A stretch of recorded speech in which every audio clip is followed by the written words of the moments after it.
साक्षी की सास को पैसे का काफी घमंड था।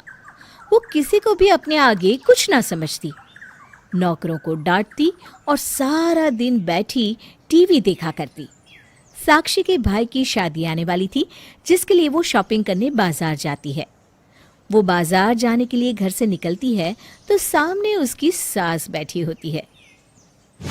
अरे, इतना बन ठन कर सवारी कहाँ जा रही है?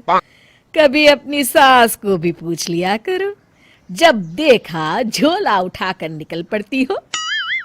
टोक दिया ना। माँ जी, आपकी यही आदत मुझे सबसे ज्यादा खराब लगती है। बम्बई तो जाऊंगी नहीं, बाजार जा रही हूँ। पता है ना, मेरे भाई की शादी है। अरे बहू, तुम तो बुरा मान गई।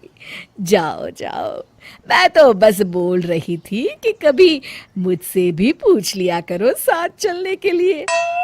वैसे क्या लेने जा रही हो? साड़ी लेने जा रही हूँ। और क्या पूछ लूं? सारा दिन बैठे बैठे घुटने खराब कर लिए हैं आपने। चला तो जाता है नहीं। 1 घंटे का काम 3 घंटे में होता है आपके साथ तो। सास को गुस्सा तो आता है, लेकिन फिर भी प्यार से वो साक्षी को कहती है, साड़ी लेने? सुनो, एक साड़ी मेरे लिए भी ले आना। आखिर मुझे भी तो जाना पड़ेगा ना तेरे भाई की शादी में। सास जो ठहरी। साक्षी मुंह बनाती हुई, देख लूंगी, कुछ पसंद आया तो ले आऊंगी। शाम को साक्षी घर वापस आती है। ये लीजिए आपकी साड़ी, बहुत ही मुश्किल से मिली है आपकी उम्र के हिसाब से।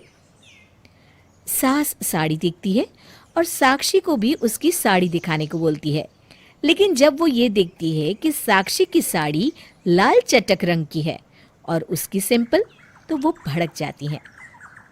खुद के लिए तो बड़ी सुंदर साड़ी लाई और मेरे लिए ये? तू तो रहने ही दे साक्षी, मैं अपनी शॉपिंग खुद कर लूंगी।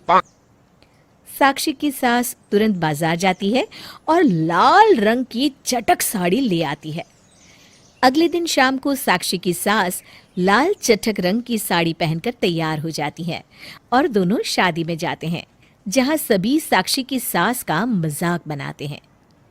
अरे वाह, सफेद बाल में लाल साड़ी बहुत जच रही है।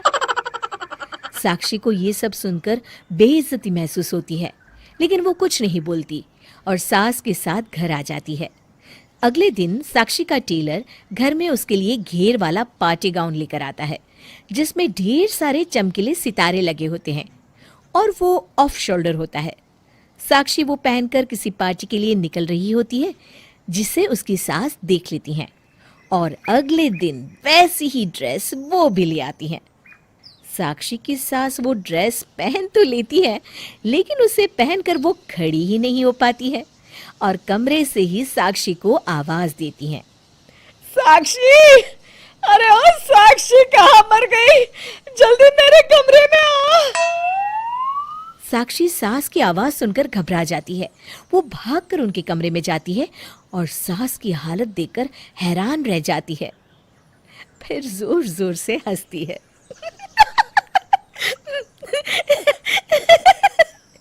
अरे माँ जी, ये क्या? अरे बस करिए, अपनी उम्र तो देखिए, ऐसे कपड़े शोभा नहीं देते आप पर। चुप रह तू, बस तू मुझे खड़ा कर दे, मैं जरा मॉल तक घूमने जा रही हूँ। साक्षी सास की इस आदत से परेशान हो जाती है। वो सोचती है किसी भी तरह वो माँ जी की इस आदत को ठीक करके ही रहेगी, लेकिन कैसे? तभी साक्षी की सहेली उससे मिलने आ जाती है। वो उससे सारी बात बताती है। साक्षी की सहेली उसके कान में कुछ कहती है, जिसके बाद दोनों एक दूसरे को देखकर मुस्कुरा देती हैं। शाम को सास वापस आती हैं तो देखती हैं कि साक्षी एक लंबी सी हिल्स वाली सैंडल पहनकर घूम रही है। साक्षी कभी तेज चलती तो कभी धीरे, कभी उठती तो कभी बैठती। साक्षी की सास अगले दिन वैसी ही सैंडल ले आती हैं और पहन लेती हैं। वो सैंडल पहनकर जैसे ही 2 कदम चलती हैं कि धड़ाम से गिर पड़ती हैं और चिल्लाने लगती हैं। हाय रे, मर गई। बहुत दर्द हो रहा है, कोई तो आओ, मुझे बचाओ। साक्षी जमीन पर पड़ी सास को उठाती है और बिस्तर पर बिठा देती है। अब बस भी करिए माँ जी, आपको तो मेरी बात बुरी ही लगती है, लेकिन देखिए पड़ गए ना लेने की देने, पता नहीं कितनी हड्डियां टूटी होंगी और न जाने कितने टांके लगेंगे।